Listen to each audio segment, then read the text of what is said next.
Learning experiences varies on individuals, especially those from different approach. Today, we have the unique opportunity to speak with two individuals from vastly different educational eras. A learner from yesteryear, representing a more traditional learning environment, and a 21st century learner immersed in the new approach. Through these conversations, we aim to learn and understand different lenses and how it shaped their understanding of the world. Good afternoon, sir. It's really an honor to have you here in this interview for a short notice. To start, I am April Francis Rose J. Paltinka, taking up Bachelor of Secondary Education, major in English. I am going to interview sets of questions based on your learning experience as a yesteryear learner. But first, can you introduce yourself to our viewers? Hi, I am Renan Timanilio, currently the CID Chief of Bayawan City Division. Okay, let's start. First question would be, how do you describe your teaching methods before from your teachers? My experience, Yes. experience from my teachers, I can still remember it that our teachers, long time ago, when I was still in the elementary, my teachers used to have the reading, the writing, and the arithmetic. I cannot remember that they're using new teaching strategies just like what we have nowadays, because at that time we are more focused on learning about writing, about reading, and about solving problems, mathematical problems at that. And I could say that our teachers at that time are actually using traditional way of teaching or the approach. Unlike this period of time, our teachers are actually using different teaching strategies that will truly fit the need of the learners, because we also have different kinds of learners at this time. Yeah. So based on your observation when you were in elementary, are there methods you find effective or ineffective? For me, our teachers at that time, when she was teaching us about reading, we have to focus the way she is teaching us, or the way she was teaching us, because if we are not going to focus, then surely we will be punished at the end, or we will experience the punishment way of disciplining the students as long as they're not following the instructions of And the teacher. looking back, what improvements do you think would have helped you to improve your learning experience? Discipline, that's one major important consideration in learning something, that you have to teach yourselves and embrace the word discipline, and at the same time determination. With these things, you will truly become a successful individual. Indeed, we should always have to have discipline and determination. Now that you've become successful, how well do you think your learning experience molded you to achieve what you've become today? I would say, with the kind of teachers that I had before, I am so grateful to them because I have learned something. My foundation in learning is truly honored and offered to them because they have molded me this way. And I also would like to thank my teachers when I was in college, when I was in high school, because of the way they were teaching us, and the way they molded me to become what I am today. Indeed. And now for the last question, what advice can you give to the 21st century learners? To the 21st century learners, if you really wanted to become a productive and successful individual someday, so you really have to focus, and you have to really learn something from your teachers, the way they're teaching, because it's also the way they believe that the most effective way of teaching you, especially the young generation of today's, are actually in that particular approach. So mine as well, to focus and embrace, and probably if you would be fortunate enough to become a teacher, then you could also have your own strategy following the footsteps of your teachers.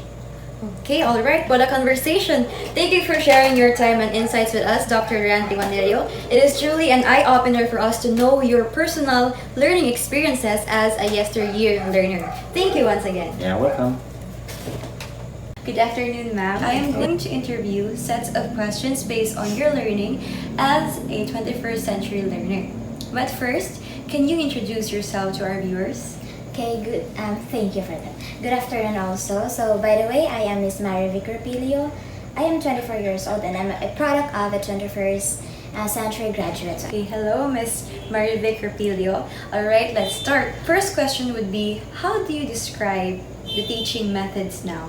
The teaching method in the 21st century is very different from the yesteryears. It's because the 21st century is more focused and student-centered, wherein teachers are not just the giver of information, but we, the teachers, we give chance or we allow the students to experience, discover on their own, at their own pace of time. Based on your observation from that point of view, are there methods you find effective or ineffective?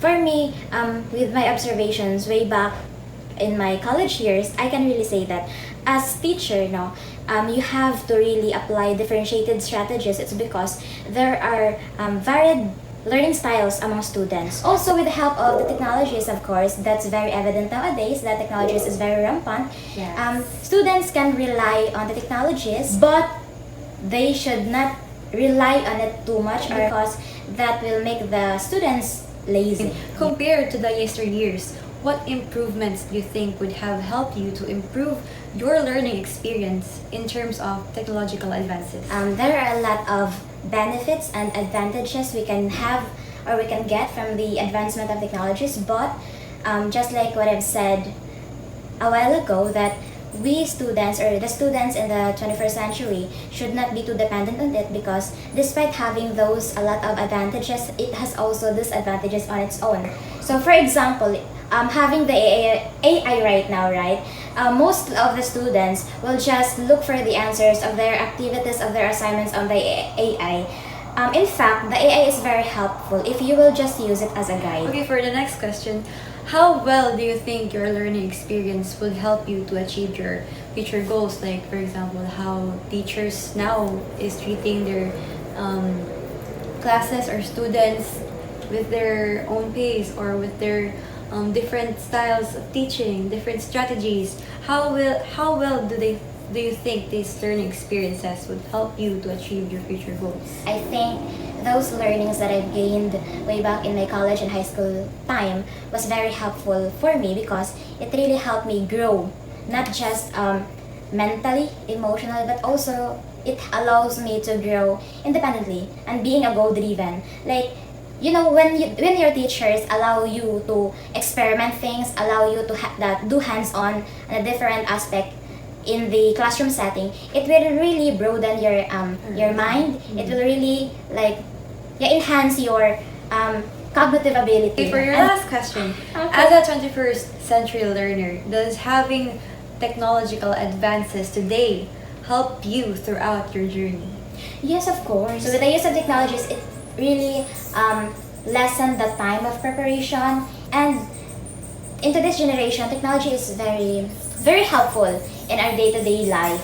So without it, though we can say that we can't live without it, but we have to depend on it sometimes, but not too much. Yeah.